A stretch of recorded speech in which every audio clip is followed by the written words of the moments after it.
Hi, welcome back to my channel. Today is an updated semaglutide video. I thought it's time for an update because I just finished my, what did I just get my 17th shot on Monday? So I started my third round of 8 weeks. Thus, the second round is up, and let's talk through some things. I definitely have updates for you. Pardon the squeaking. I have all my dogs in the background. So heavy, quick stuff. The second set of 8 weeks, I lost 4 pounds. So I'm starting it right there. So my total loss is at 19 pounds in 16 weeks, which might seem low to you. It definitely does to me. That kind of bleeds into something that is going to run parallel and longer than this series, which is like my own little health, wellness, hormone journey that I'm going to be on, because this really kind of crystallized something else was going on, and that my original reason, if you haven't watched if this is the first video or whatever, and you haven't seen the other video, I explained why I started semaglutide, which, to keep it extremely brief, hormonal weight gain. Something's going on with me. I can't get this weight off. I am not eating different, nothing's different, but something is definitely wrong. So I lost, the first 8 weeks I lost 15 pounds. The second 8 weeks I lost 4. And I lost it pretty much immediately and haven't lost anything since. So I've been plateaued for 6 weeks. It's definitely working in, hunger and appetite suppression. But even then, I've gotten, honestly, I've just gotten really used to it. And so it's I'm just in the rhythm of it at this point. It's become habit. And I'm trying to think of oh, okay. And then so 4 pounds, side effects. I officially have one side effect, which is constipation. I don't care if it's TMI, this is a safe space, and you're listening to a semaglutide video. So you're going to want to know this. So this just bleeds into other videos I'm filming in the future. So I really hope you stick around, subscribe or follow or do whatever you're going to do, because it's honestly been really eye-opening how women's health works, because this essentially has put me in a boat where I'm something's really wrong. So clinical textbook definition, constipation is 3 days or longer without a BM.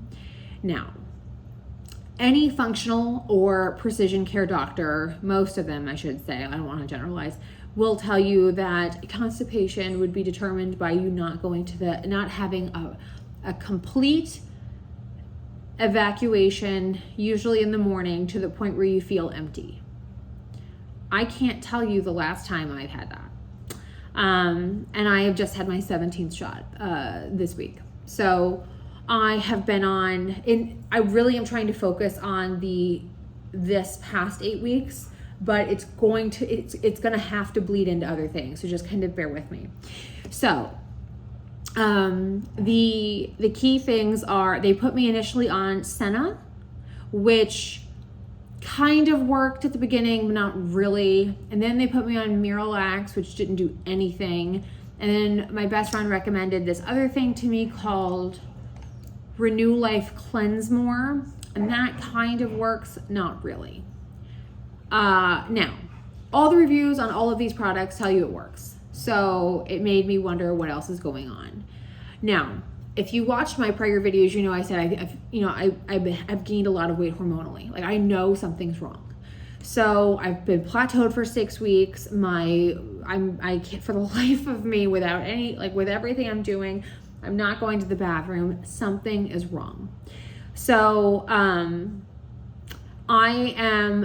embarking on a hormone journey, a hormone replacement therapy journey. My overall women's healthcare. It quite literally was me. I'm just it's just massively oversimplifying this, but who cares? I had an emotional breakdown in the bathroom on, I think it was the final week of this past. Yes, it was. It was last week. It was about a week and a half ago. and I just was like sobbing in the bathroom because something was wrong. I just knew in every part of my body, like I just can't live like this. Something's really wrong. And it was impacting everything: sleep, emotions, weight gains or loss, stagnation, like, I mean, name it. And I was like crying at the dentist, and then I went straight from the dentist to get my shot. And one of the women that work at the med spa that I go to for it, she pulled me aside and was like, "Have you had your hormones tested?" And I said, "Yeah, supposedly, but I don't really believe it because they said you were in normal levels." And I said, "Yes." And she said, "I'm gonna give you my doctor." I'm like, "Get sorted out." So I did. I just recently went, I have my diagnosis. So I'm saying this because I think it's important if you're starting semaglutide because of hormonal weight gain or because you're in any state of menopause, know that going in, or just be cognizant of it going in, because it, at least from my experience, it's definitely impacted my success with semaglutide. My diet is great. I have I'm obsessive about, not like in a bad way, but I'm really, it's a big hobby of mine. I love to cook. I'm a from scratch cook. My food ethics are very high. I care very deeply about where our food is coming from, that we source it the very best. We don't eat white flour. We don't eat white sugar. I'm a from scratch cook. I mean, like, you name it, I'm doing it, right? And yeah, so I think a lot of the side effect issues had nothing to do with diet, and it seems to me from what I've heard and continue to hear, a lot of the side effect issues from people that are having different side effects are hydration and diet related, like nutrition, diet, not like weight loss, you know what I mean? So I think if your diet or your nutrition is in check, for the most part, you'll be fine. My constipation, she said, was pretty atypical. She goes, most people at this point don't have problems. Now, my dosage, I said in the first one, they took you up to 1, right? I am up to, oh, that's not what I want. I'm up to 2.25. Yeah. So I'm at 2.25, and in terms of how much I'm getting a week, I've been that way now for, I think that was the last 2 doses. So I went from 1 to 2.25 pretty quickly. Intolerance, like side effects to the scale, not moving. Constipation kicked in right around the 1.5 mark. I think it was 1.5, 1.75 to be specific, is when I really noticed it becoming less and less frequent. And that's not to say I feel bloated. I don't necessarily feel like bloated. I don't feel expanded. I don't feel any of that. Like, it's kind of weird. It's like the mildest discomfort. It's just annoying because you know you're not going to the bathroom and you step on the scale and it's the same within like a pound. I just kind of fluctuate with a pound. And it's, yeah. So I say this alongside of the hormonal thing because I think for me, my hormonal diagnosis completely matches what's going wrong with my semaglutide journey, or like what my challenges have been with it. So it's worth mentioning to you if you're in a similar boat. For full transparency, my hormonal diagnosis is I'm perimenopausal. I have low thyroid and low testosterone. So that aligns with constipation, that aligns with fatigue and not being able to rally. Oh, sorry for kind of bouncing. It's just jogging my memory. I had said in the beginning, they were just doing straight semaglutide. Other places offer B12 along with it. They were offering B12 shots alongside of it. I had one. I hated it because it hurt like hell. And I have a pretty solid pain tolerance for that kind of stuff. And yeah. So now they mix it. So now it's semaglutide with B12 mixed in. Worth mentioning. But even with that, you're supposed to have this like increase in energy and feeling buzzier and whatever, and I don't have any of that. So I just really want to state that because I feel like I cannot be the only person going through this, and I know it's hormonal. I've been complaining about this for much, much longer than I've been on semaglutide. I've been complaining about this for 2.5 years. It's just been this gradual increase in issues. So if you are in a similar situation or you feel like it's checking some of your boxes and you're also struggling with this, I don't want you to go into semaglutide thinking, oh, it's my solution for everything. It might kind of, you might find success like I did, but it also begets a different issue or really crystallizes an issue that you need to also get resolved. So I'm still continuing on it because I have confidence in it. I also go to a great med spa that they really try. But I'm also, I start my therapy, my hormone replacement therapy, my thyroid, I start with any luck this weekend. And then my testosterone, I would start next week. So it'll be the vast majority of my third round of semaglutide. So worth mentioning to you. But yeah, so that's just like, I know this is kind of like, oh, but that's my second round of 8 weeks. To give you some insight, my muscle mass from that week to that week, yeah, it is actually about the same. Weight dropped about 4 pounds, and my body fat went down not even that much at all, like up 1 point. So I want to state, once I say that, I want to state something to you. So semaglutide, if you're on it, it's really important that you know this. You're gonna feel a reduction in your cravings. You're gonna feel a reduction in your appetite in general. The most common thing is, man, I just like don't really need to eat at all, or you have like so many bites. I always say like you have so many bites in a day. That tends to lift a little bit the longer you're on it. You tend to kind of figure your rhythm out, but just worth mentioning as you kind of get started. It's really critical that you're eating the right foods while you're on it, because semaglutide targets your muscle if you're not eating. The other thing really important to be on while it's important to hydrate. It's important to make sure that your vitamins and your minerals, you're not like depleted anything, because it will kind of go for, your B's, might impact some of the other stuff. So the other thing is bone density. If you're not protecting your muscle then begets bones. So it's very important that you're eating the right protein, that you're taking really good care of yourself nutritionally, because this great line I heard recently from a doctor was, muscle is the currency of health.